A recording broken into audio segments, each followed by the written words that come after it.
We are here to talk Vikings football. We have less than a week from mandatory minicamp. That's when some stuff will start to kind of kick up. We'll wait to see if Justin Jefferson shows up. There might be an honest to goodness holdout if he does not. We're going to jump into all of that. But the news of the day was Dalton Risner is back. And I wouldn't say it was totally unexpected, but the Vikings had 4 months to get this deal done. And finally, they did. I'm going to start with you, Ron. We didn't talk to you last show. It's been about a month since we corresponded with you. The Risner move, what do you make of it? And do you think he is a lock to start at left guard? Well, I love it. There's probably going to be competition with him and Brandell, but I think he has the inside track. I know Bryant's alluded to it in the past. The continuity on the offensive line is huge. So you're getting that starting left guard back. And, worst case, then Brandell becomes that swing offensive lineman if anyone goes down. So, in my opinion, you can never have too much depth on that.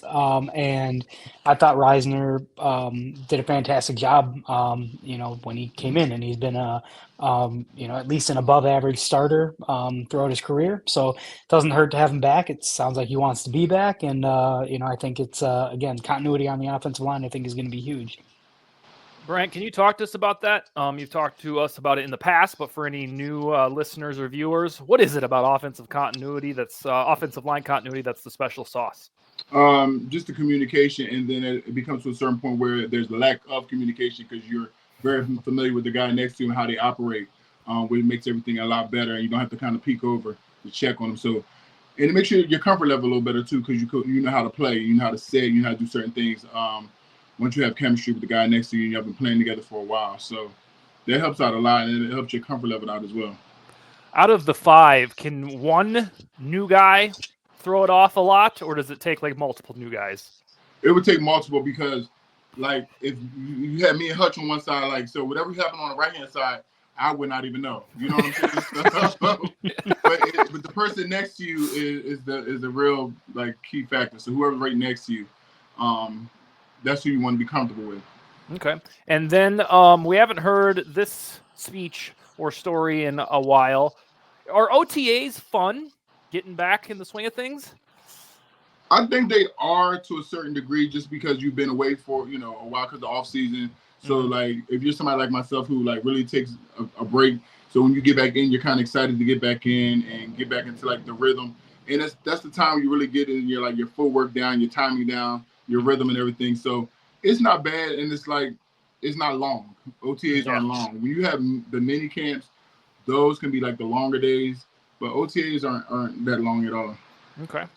Brevan, I'm going to go back to you and the Dalton Risner topic because I think a lot of us thought if this happened, it would be in the summer once they determined Brandel wasn't any good, like as an example.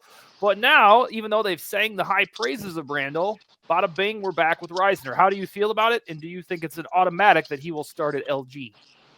I don't think it's automatic at all. And everything you guys kind of said summarizes the point. I mean, to me, it's all about competition. Honestly, if Reisner re-signed or didn't re-sign, of course you want the continuity, but either way, with whatever the deal was going to be with him, I was kind of whatever. So I'm never going to be, especially after the interior offensive line woes of the last couple of years, I'm not going to be mad at certainly a competition at left guard. One thing that's kind of cool about it, I think, is a little unsung, is we went from being kind of panicked about, hey, is Blake Brandel any good, to now with Risner in. Not that they're deep as hell, but they have some depth, and it's like you can basically cross the roster weakness, cross left guard off that list. There's still a handful of them on this roster, but it's refreshing that now there are options, whereas we would have went into July and August hoping that the coaching staff was right about Brando. Well, Brevan, because we stepped on your Dalton Risner takes, I'm going to give you first dibs at this Jefferson question. We don't need to discuss or debate the merits of whether or not Jefferson will be re-signed, because I think we believe the team's leadership that that's a no-brainer. But I want an ETA from you, Brevan. Do you think this thing bleeds into late summer? I could certainly see it happening. For my ability to sleep at night, I'd love it to happen now, and I'm sure everybody would love to have it now. Kind of saying the sky is blue there, but if I had to guess, it kind of feels like the receivers from that draft class, specifically JJ and CeeDee Lamb, are kind of waiting on each other. And I think I see some Vikings fans saying, like, yes, Justin Jefferson is probably the best wide receiver in the world. His contract and CeeDee Lamb's contracts are going to be pretty similar. It's not like Jefferson's going to be making a ton more money per year. So it kind of feels like their agents or them specifically are just kind of playing the waiting game. I think it'll get announced this offseason. I really hope it does. It's going to be even bigger of a distraction now than it is now during the season if that dotted line still isn't signed by that time. So I would say sometime deeper into the summer for sure. Maybe right before the season starts in August. There was a ESPN, Dan Graziano. He was on, I think, SportsCenter or First Take last week and pointed out that Jefferson and Joe Burrow share the same agent. And when Joe Burrow's contract was up, that son of a bitch, the contract, not Joe Burrow, went late into the summer. And that might be the way that this agent does business. And if they're in a standoff between CeeDee Lamb and Jefferson, waiting for one to get $33 million so the other guy can get $34 million, then perhaps there is a timetable that runs into the summer. Ron, is that how you see that it's going to be right before the regular season type of thing? I mean, yeah, I think it ultimately will get done. I don't think there's any cause for concern on the Jefferson side of things. I think he knows his value. I think the team has reiterated how they value him as, being one of the, top non-quarterback, being paid like that. And I think they ultimately will. But yeah, to Brevan's point, I think it's very much that waiting game of CeeDee Lamb versus Justin Jefferson, because even Nico Collins just signed a $75 million deal, and that's really after just 1 year of equity. So, and I think it's like averages 25 million a year. So I think from the Viking standpoint, they would have been smart to do this last offseason to give him the money then. And the longer they wait, the more it benefits Jefferson. So I don't see why he has any reason to not wait it out as long as he can. He will get paid. I think it will be by the Vikings. I think it's just a matter of time. And it's ultimately, in the end, I think it's going to cost the Vikings more, but I don't think there's any Vikings fan on the planet that is going to scoff at a number that gets thrown out. If it's 40 million, it's 40 million. Like, salary cap's always going to be going up. So that's not a concern, and they have ways around wording it to make it where it's not such a large cap hit. But the way that they're flexible on the books going forward, if Jefferson's your biggest cap hit, over the next few years, I think you can live with that. Bryant, let me ask you, let's see, if I recall correctly, your second contract came around 2006, 2007. What role does a player, and your deal, I think, was for a long, like 7 years or something like that, if I remember it right. What role does a player have? Does the agent do everything? How often is he consulting you, or was yours pretty open and shut? Do you recall? They did mine like a little bit. They did mine before the season ended. Mm-hmm. It was a lot of negotiating with my agent, and then my agent kind of had a number in his mind where he wanted it, where he felt like it was comfortable or good, and he just kept me kind of in tune. I was in season when it happened, so it wasn't like an off-season thing. So okay. I was there, and he came with they came up with a number that we agreed on. Okay, and that was, what was that, like 2006 or so, 2007? I want to say like I was in the middle of like 2007 maybe. Okay. And so is he, like, how much input would you say you, the player, have? I might have been in the middle of 2006. Okay. Well, I mean, you either agree or you don't with it, but I mean, I'll just listen to the advice of my agent. So it just whatever he said, I kind of like went along with it. Okay. All right. So we got Jefferson's ETA. I think we are prepared emotionally for it to be late in the summer. And let's face it, that's when historically, whether it's the Vikings under Kwesi Mensah and Hawkinson last year, or even the Spielman days, usually these things go right up to like early September, to the butt of week one. Dalvin Cook's in 2020, I think, was like the day before the regular season started. And not for nothing, last year, allegedly, the Vikings were this close to having Jefferson's deal done right before week one. I think it was like the Friday or Saturday before. So I guess put that in your memory bank. And then what happened? I don't know what it snagged on. All I know is that when we got to this offseason, Kwesi Adofo-Mensah talked. He said they were incredibly close last time, and I think they restructured somebody's contract, like Brian O'Neill or somebody, and then it just went on the back burner again. And they basically said they're going to continue. They're in a happy, amicable spot, but they're going to do negotiations later. And that's been like these last 4 months now. And it's going to be a ginormous contract. So it must just be that intricate or that complicated on the whole. Okay. Yep. All right, Ron, let's see what else. I got a little list here. All right. So with Risner in the house, we think it's for a year. It's going to have some incentives in it.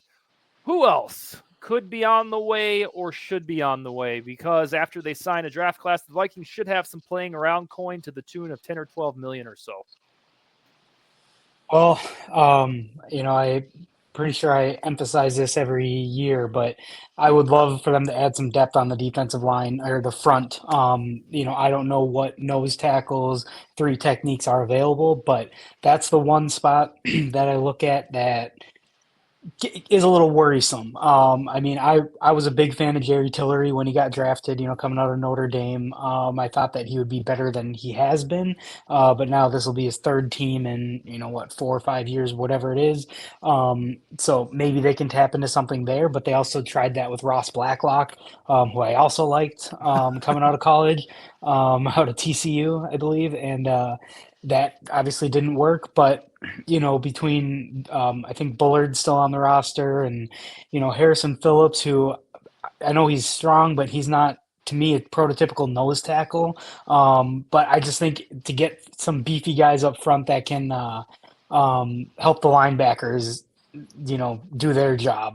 That would be my wish list. Otherwise, looking at everything else, we have depth at linebackers, we have depth at corner. How good it's going to be, we don't know, but at least we have some bodies who have played and started. And, I'm a big Kyrie Jackson fan. He was a guy that leading up to the draft that, I was thinking that at 108 or something that we can snag him, but, we were able to get him later. So, and you know me, it's tall cornerbacks that can run. I'm all for. You still got to throw over that. So, but yeah, really just defensive front would be my A topic. And again, I don't know who's out there, but that would be nice to be able to address. Well, at the spot you're referring to, be the 3 tech, unless they wanted like depth at nose tackle, like Linval Joseph again or something. But the only one left, and we've talked about this a couple times, is Calais Campbell, and he's 37. So, Brian, we talked about this. You're friends with Calais, aren't you? Yes. Is he coming back somewhere? If somebody picks him up, I'm pretty sure he'll come back. Okay. He's likely to want to go play for like a contender, right? Like, at this point, all these years, you're definitely trying to. Why did he play for the Falcons last year then? I don't know. Can you text him? No, I'm just kidding. No, it would be down to Calais Campbell. It's a little maddening. They had, I swear to God, like 10 options during free agency on the scale, all the way up to Wilkins, all the way to cheap as Maurice Hurst, who stayed with the Browns, who was a decent player. So the ship has sailed unless Calais Campbell wants to run with Bryant's former team for a year or two. The cool thing about Calais, I say this in every podcast that he comes up, he never regresses. He's always that good. And you can't teach size. 6'8", 300 pounds. You can't teach it. Bryant, you know better than anybody about that. Right. And he came from the draft right after Adrian Peterson. That's how long this guy's been in the league. So I wanted that year until we traded for Jared Allen. If it's going to be free agency, the only one that would make us go, whoa, sweet, is Calais Campbell. Otherwise, they'd have to explore a trade. And as we know somewhat well, the Vikings don't have a whole lot of trade assets in the draft capital piggy bank because they unloaded them for Dallas Turner. So it feels like they like what they have, whether somebody young emerges like Jaquelin Roy or Levi Drake Rodriguez.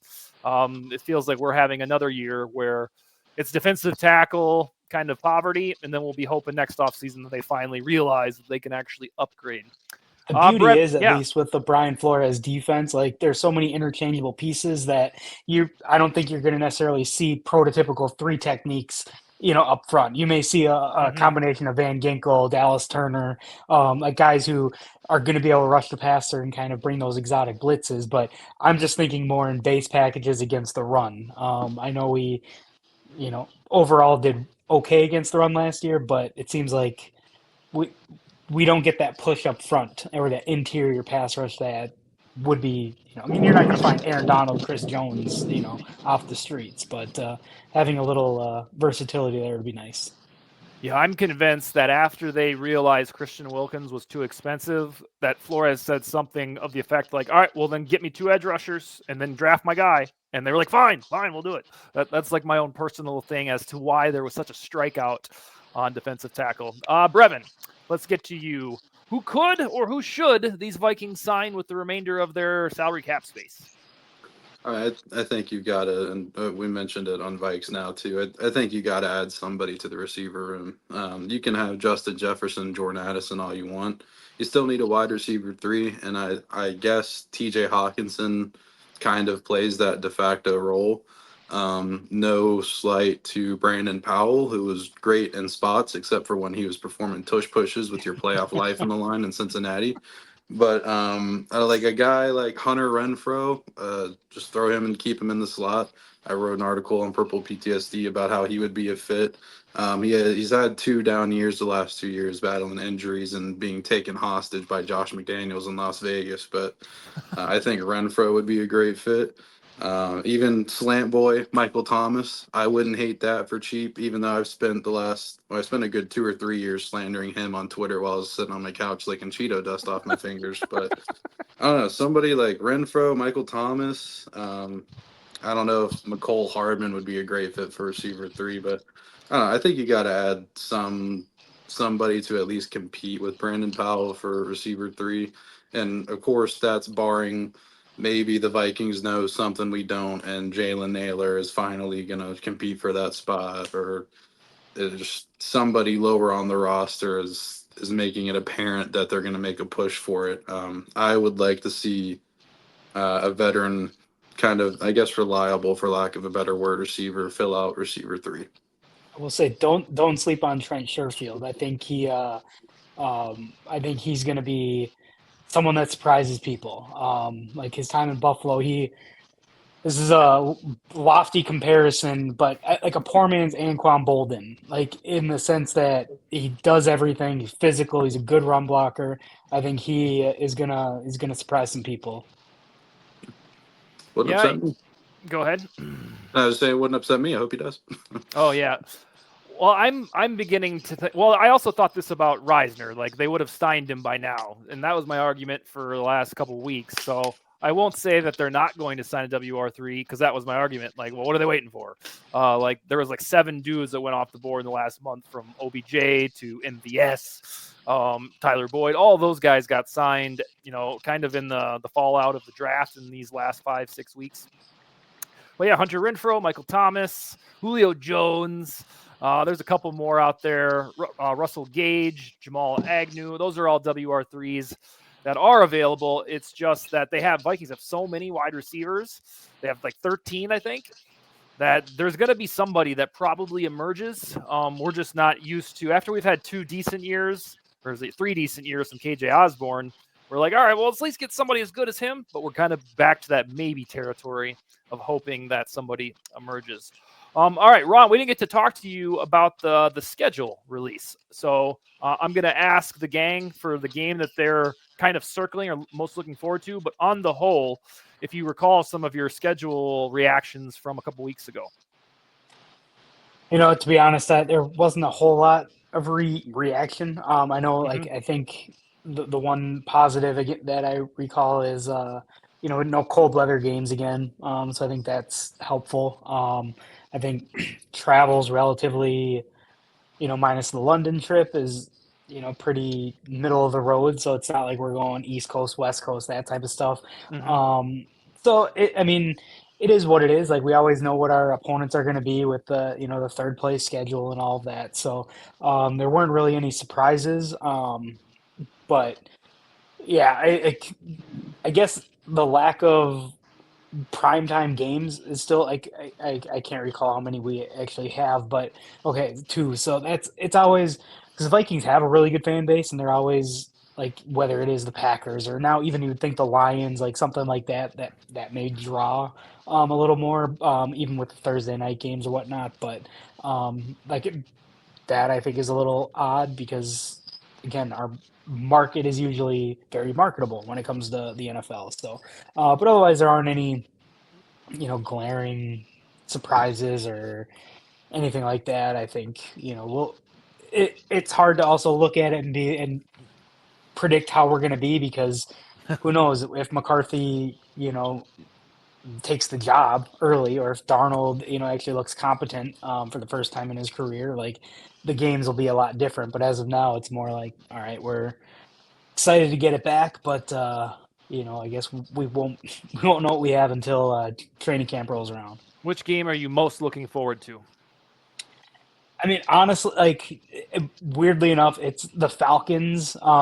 Just because, I want to see if there's a positive reaction to Kirk coming back, or because the way the fan base has kind of been on him, like it's almost like with the Timberwolves now, like with Cat, like people are just so like they want to hate on him, but they don't realize like his talent level or what he's actually capable of doing, who happens to go through struggles at times. So I would hope that he gets a positive reaction even from the quote unquote haters. I don't think there's truly any people that dislike Kirk. I think it's the combination contract, age, production, that type of stuff, which totally valid. So I don't think anyone on that side will show animosity and boo him. But if you get those people that are like, the Keeniacs who hated Kirk because they wanted Case Keenum, who's been on 18 teams since the Vikings. So they who just never find it in their heart to realize what we had there. So hopefully by then McCarthy's under center and looking promising, and then we can kind of have the best of both worlds on that. Cheer the guy who kept us relevant for all those years, and then also introducing the new guy. But also, like aside from the Kirk side, that Falcons offense I think is going to be fun to watch with no Arthur Smith, and just with the weapons that they have. Bijan Robinson's a beast. Kyle Pitts, when he's not blocking, is a beast. So it'll be fun to watch how that team progresses. Yeah, I think Cousins, for like fantasy football purposes, is somebody that you can draft late, and then if you want to take a flyer on Jaden Daniels and hope for the best as a rookie, you can probably get away with it because if he's healthy, which he usually is, he's probably going to throw us 30 touchdowns and 4,200 yards, and bada bing, you've got yourself a decent fantasy quarterback. Bryant, to you. We talked about the schedule last week, but either tell me which game you're most looking forward to or which game you plan to try to attend. I wrote this down the other week. I thought we moved past it. I don't remember who I said. I said it last week though. When was it? What month? It might have been like in like the third, somewhere like in the third group of games. When we went over the game, we had broke them down to like 4 different groups. Oh, okay. So like been like November, December sometime maybe. So that would have to be the Colts on November 3rd, or the Cardinals on December 1st, Falcons that Ron just spoke of, or Bears Monday Night Football. I think I did ask about the Falcons game for some reason. I don't know why. Yeah. Like just the timing. Yeah, that's the one that Ron just lifted up because it'll be Cousins versus whoever the Vikings quarterback is. Right. So we could put you in that column. That's the one you're looking forward to? Yeah. Yeah, I think at the risk of just being trendy, and I think that's Brevan's too, is... but just know that he's going to come here and he's going to try to have like the best game of his life. Yeah. Yeah, well, that's kind of what we have to deal with by saying goodbye. But by that time, we're either going to know that whichever quarterback the Vikings are rolling with, we're either going to know that guy can play, or it'll probably be the J.J. McCarthy era that late in the season.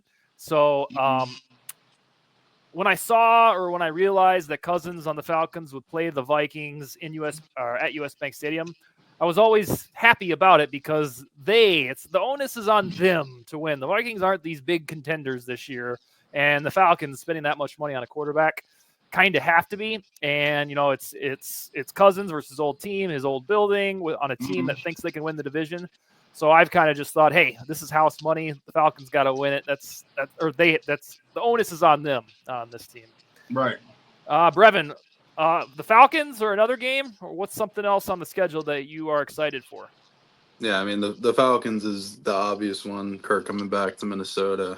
It's right in that window of where, because if the Vikings are going to make the playoffs, it's going to be by sneaking into a wild card spot this year, you would think. So that's going to be right where you can't really afford to lose games. It's a conference game. I think Atlanta might be in that situation too. Like the NFC South is bad, to be nice, put it nicely. But I think the Falcons still might take a year to get going fully. But and Ron was completely right about that offense is going to be really fun to watch. I just don't know if Atlanta this year is going to mesh right off the rip.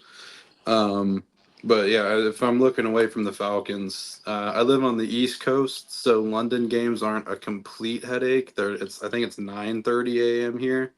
9:30 in the morning. So I'm cool with getting up early in the morning. Aaron Rodgers revenge game. I've mentioned before, I wish that game was in Minnesota. Have Aaron come back to the bank. That feels like a slight missed opportunity. They couldn't have just had us play the godforsaken Colts in London. It had to be Aaron Rodgers and the Jets. But that would be an easy one. Wake up early, watch that game. And then the beauty of that is, right as that game's ending, the rest of the slate for the day is starting, and I've got stress-free football. I can just watch Red Zone or something. So little things that make you happy.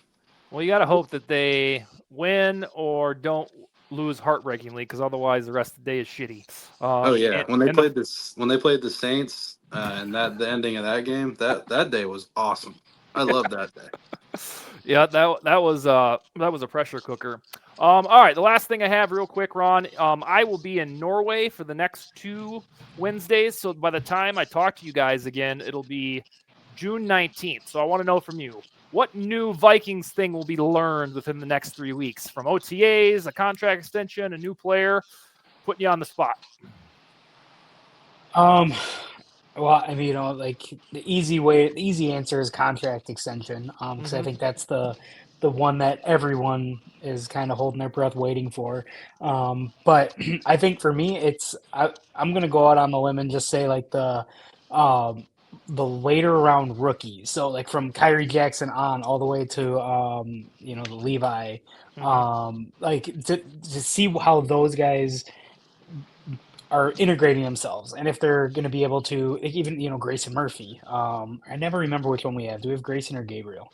We have Gabriel. Grayson. Okay. Oh, we have Gabriel. Okay. Yep. So like between him and just, I think that's going to be the biggest, because I do think Kwesi has a little bit of that hot seat in the sense of, well, one, he has to hit on JJ. If he doesn't hit on McCarthy, then his job's toast anyways. But he was able to get Ivan Pace last year, and otherwise outside of that, he's had Jordan Addison has been his only good draft pick. So I want to see how those later round guys that kind of came in to fill holes, where there is an opportunity to play, even like a Walter Roos, what his ability brings to the table. Like Bruce, all seen the video of him talking about how it's an A+ draft if they get the kicker and they get Roos. Like, well, what is it that you're seeing in these guys? Because you said the same thing about a Caleb Evans, and a Caleb Evans has been, Cam Dantzler 2.0 in a lot of ways. So, so let's see where his let's see where his merit comes to play with those players, and see if he can buy some time in that regard. Brevan, you got one that within the next 3 weeks, by the time this group chats again, it will be either we'll know this about this player, we'll know this about OTAs, or so-and-so is back on the team. Other than by that time, the Minnesota Timberwolves being NBA Finals champions, with the Vikings, I will say that kicker John Parker Roma will be released. Oh, really? Okay. Prediction, I guess. I don't know. I guess Reichard is. I don't know how much I see the kickers right now, but it's just get it over with. We know it's gonna happen. Just get out of the way. It's like pulling Scotch tape off your kneecap. It doesn't hurt, but you got to get it off. I don't know. Just do it. I will clarify the record. When we talk again, the Timberwolves will be heading into Game 6 of the NBA Finals. Thank you very much. No, they'll sweep. They'll sweep. Nice recovery. Yeah. Bryant, what about you? What do you got going on the next couple of weeks personally? Any fun travels? I go to Atlanta on Sunday, and I Okay. return way back. And I don't think so. No. All right. Cool. Well, guys, that's all I got for the topics this week. Like I said before, I will be in Norway for the next 2 Wednesdays. It's an 11, 12-day trip with my family. But we will talk to you guys on June 19th with a lot of OTAs in the rear view, okay? Okay. All right, guys. Thanks for joining, Brevan. All right. You guys take it easy.